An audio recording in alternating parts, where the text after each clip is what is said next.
Yo soy nieto de un desaparecido en el año 1936 en la comarca del Bierzo y el hecho de exhumar una fosa yo creo que simbólicamente representa muchísimas cosas más, ¿no? En mi caso yo recuerdo durante 2 días un grupo de arqueólogos estuvo buscando el lugar donde estaba la fosa de mi abuelo, no aparecía, quedaban pues 4 metros para buscar, que ya estábamos pensando igual la carretera que se había ensanchado se los había llevado de allí.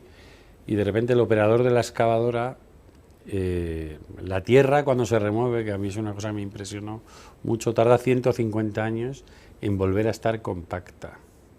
Entonces la tierra tiene memoria, ¿no? Digamos. Y el operador de la excavadora de repente notó que cuando metía el cazo iba más rápido por eso, porque era tierra más frágil. Y dijo, aquí hay algo.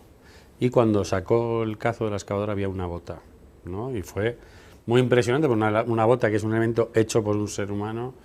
Y yo en ese momento me acordé de mi abuela. No me acordé de lo que había ahí, sino de lo que había sufrido mi familia por lo que había ocurrido ahí, ¿no? Entonces, la exhumación de una fosa tiene un punto de reparación. También es un diálogo donde los muertos cuentan lo que les han hecho, porque cuando uno de esos cráneos está mostrando sus 2 orificios de bala en la cabeza, está contando que es un asesinado, es decir, es darle una oportunidad de contar lo que le han hecho.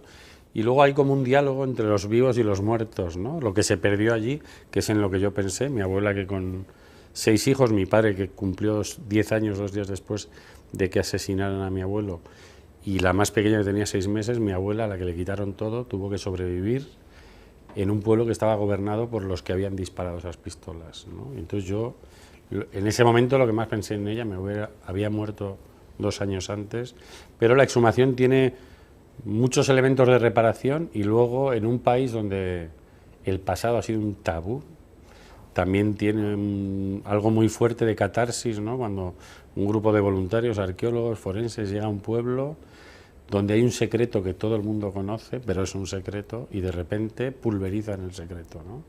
Y lo que antes se hablaba en privado sale a los espacios públicos, y eso tiene mucho que ver con ese agujero en el olvido, quiero decir, con la exhumación como una metáfora de ese agujero en el olvido que hace que el pasado llegue al presente.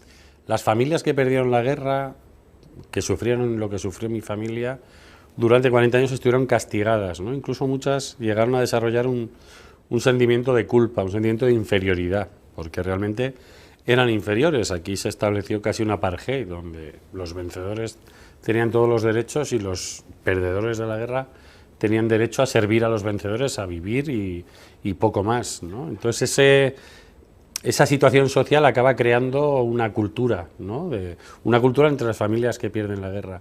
Y ellas mismas acaban avergonzándose a base de ocultar lo que han sido, incluso el hecho de que gente como mi abuela o mi padre, que tenía 10 años, que se enteró perfectamente de lo que le ocurrió al suyo, tuviera que cavar dentro de su propia memoria una fosa y esconder allí los recuerdos de esos crímenes, porque igual que a mi abuelo le había causado la muerte su participación política por una escuela pública y laica, que era por lo que él luchaba en su pueblo, el hecho de haber sido testigo de esos crímenes pues te podía causar muchos problemas en la vida, ¿no?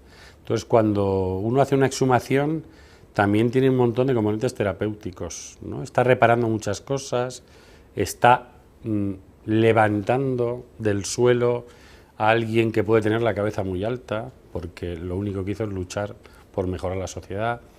Hay un montón de... Y luego hay un dibujo de Castelao, un intelectual gallego que murió en los años 50 en Buenos Aires, que hizo una serie de dibujos durante la guerra que se llamaban Galicia Mártir, y uno nos lo llevó una vez a una excavación un minero muy enfadado, diciendo que era una vergüenza, que como la transición española había dejado esto a un lado, y se fue al coche y nos trajo un póster, ¿no? Y en ese dibujo se ven un grupo de civiles que están echando cadáveres en una fosa común.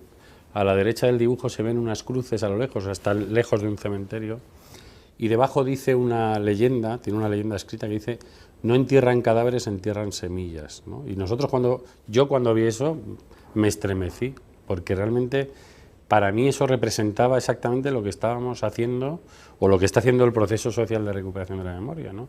Ahí hay una semilla de la primera democracia que hubo en España, y sin esa raíz la democracia española es más débil, ¿no? Entonces todo ese trabajo que tiene un componentes políticos, históricos, terapéuticos, sociales de todo tipo, culturales, tiene que ver con esa semilla, ¿no? Y por eso yo creo que el hecho de hacer una exhumación es importantísimo, no solo por una cuestión igual más personal, ¿no? De una familia que culturalmente está preparada para enterrar a sus muertos en un determinado lugar, sino porque socialmente eso produce un efecto muy importante, ¿no? Y es el hecho de que el pasado no puede ser un tabú en ninguna sociedad, sea cual sea tan triste como ha sido el pasado de España, ¿no?